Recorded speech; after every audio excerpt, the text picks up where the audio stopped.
J-O-U-B-E-R-T. We're here today to talk about Confirm ID. So welcome to Birmingham International, and thanks for coming. First, our Federal Security Director, Tara, of course, is going to explain what Confirm ID is, and then I'll follow up after her to take any questions you might have after. So go ahead and get started. Thank you. My name is Tara. I am the Federal Security Director for the state of Alabama and the state of Mississippi. First name is Tara, T-A-R-A. Last name, of course, C-O-R-S-E. TSA is moving into the Confirm ID and Real ID enforcement portion. What that means is February 1st, what we're trying to do is we're ensuring that individuals have a way to be able to move through the airport or move through the security process with an ability for being vetted prior. So the Confirm ID process basically is you go onto tsa.gov/Confirm ID. You can register, pay $45, and that'll give you a pre-vetting.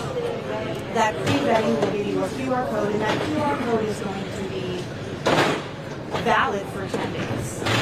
That 10 days, so if let's say you're flying to Charlotte, you're going to be there for a couple of days, and you fly back, you'll be able to use that QR code as you're flying back. At this point in time, we're trying to do our absolute best, especially with the state of Alabama, to enforce that Real ID is a program that is going to be here to stay. At this point, Alabama only has about 34% of Real ID compliant. So what we're trying to do is we're really trying to put out through TSA and the Department of Homeland Security that individuals do go down and get their Real ID. If you don't have a Real ID, you can also travel with a passport or a Real ID compliant ID, such as a military ID or a veteran ID card. If you go to TSA.gov, you'll be able to find a giant list of acceptable forms of ID.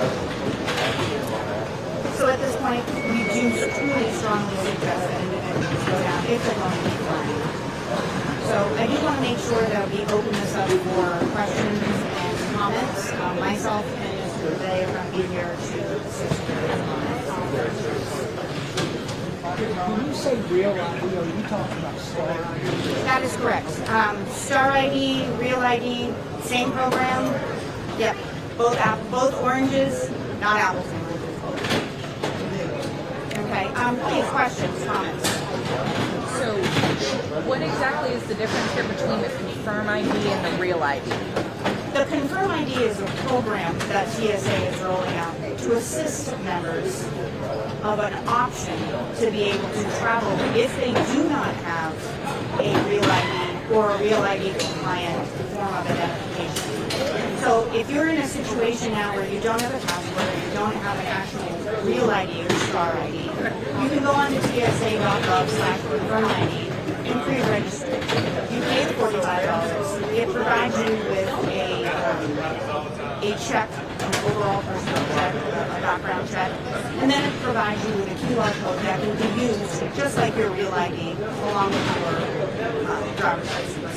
So when you come up, the process takes maybe about 10 minutes. It's a very quick process. It's meant to be fast and efficient. Once I go on online and do this, will I have to do it every time I fly, or is that going to be like I'm set? As long as you have a Real ID or a Real ID compliant ID, you'll never have to do this. This is only if you don't have it. If you don't have a Real ID or you don't have a compliant ID, such as like a passport or such, and you don't have any other ways to that, this is an option for you to be able to fly. So you go on, you pay that $45, it's valid for 10 days. 10 days only. So if you're flying in February and you go through the Confirm ID process, you get your QR code, you travel and come back, and then in June you fly again, you'll have to go through the program all over again unless you get a Real ID or a Real ID compliant ID. There's nothing permanent about it. You just Correct. It is not permanent. It only lasts for 10 days. That pre-vetting is a 10-day period. so it should be much better off just That is correct. And again, TSA is strongly suggesting to the public to get your real ID. And so that even applies if you're going on, like, say, a 2-week vacation, a 2-week cruise. While you're on that cruise, you would have to. You'd have to, correct. You'd have to reapply through the Confirm ID program, get a new QR code, especially if you're coming back after that 2-week period. Now, what happens if you show up to the airport and you haven't done that? You don't have your Star ID and you also haven't done this pre-vetting. If you show up at the airport, you have not done your pre-vetting, you show up with no Real ID compliant ID, we are enabling our checkpoints with the technology to be able to help you and assist you right at the checkpoint. It's going to be a longer process. We'll be able to bring you aside and we'll be able to allow that option to you via tablet. You'll be able to use that tablet to be able to go on to register through the Confirm ID process. It will take a little bit more time. So, of course, as we do, we tell individuals, especially as they're flying, to make sure you come an hour and a half, 2 hours early. We want you, of course, to make sure you do come early if you do not have that, and we will assist you at the check-in. Now, you said only 34% of Alabamians have their Real ID. Why do you think that number is so low here? I feel at this point that maybe individuals do not travel as often as they feel that they're going to travel, or maybe that individuals already have a passport, or they already have an acceptable form of ID that they don't necessarily need their Real ID.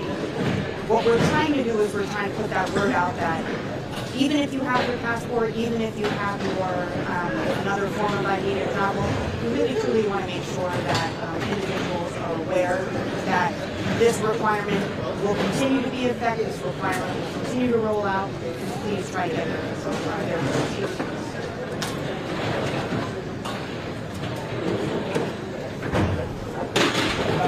I just wanted to also add that, even if you don't have a Real ID or an acceptable form of ID, to go through the identification verification process, it never hurts to bring the ID that you do have when you come to the airport. I just also want to clarify that there's actually 2 steps to the process. The first step is paying the $45 fee. Okay, once you pay that $45 fee, you get a proof of purchase.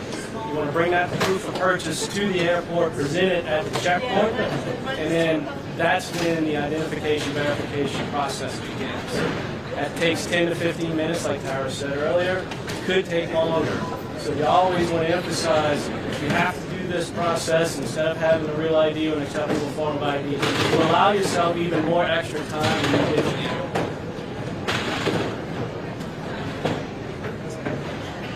Any more questions?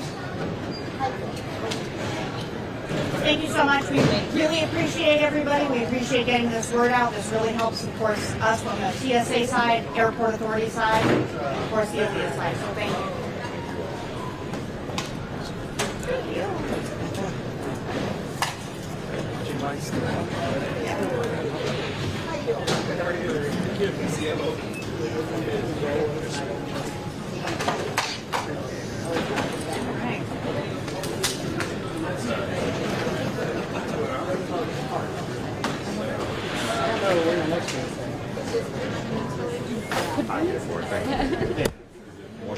Sure, you can actually, I got it.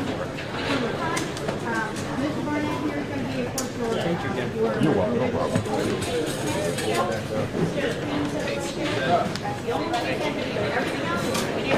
Awesome. Oh, that was okay.